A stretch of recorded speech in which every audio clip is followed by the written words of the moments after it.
Watch this video, and I'll be right back. So we all know about cultural appropriation, but I want to talk about why white people appropriate cultures and something I've been calling white longing. Whiteness, as it exists in America, is a way of uniting various European people into a power structure that benefits them by oppressing other people. By surrendering their culture and their ethnicity, they got access to things that other groups didn't.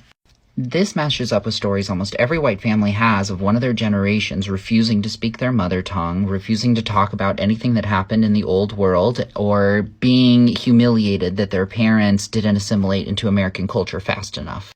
This is often categorized under the umbrella of America's melting pot history and looked back on almost nostalgically instead of as the trauma that it actually is.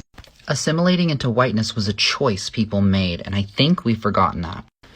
But this created a hole, a void in the heart of every white person. The homogenization didn't create a new culture, but a lack of one, which you can argue is still a culture. But if you're white, you've probably felt this feeling without even having a name for it. It's an existential dread, a nihilism in which you feel detached from time, history, and your place in it. What you have been told is that void gets filled with things. Capitalists will tell you that the next new shiny thing is what's going to do it for you. And it does, but only for a short while.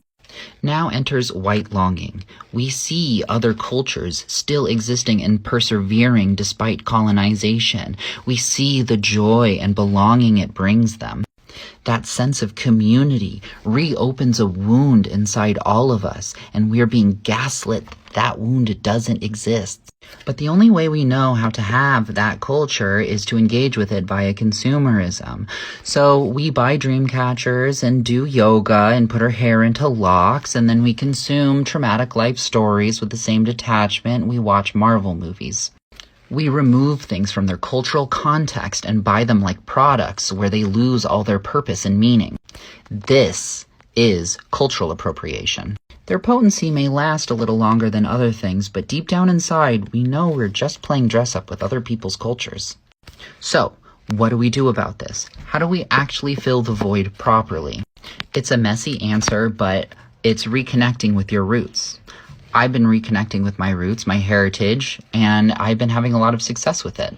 I'm English and German, and I've been doing a lot of work towards my German heritage so far.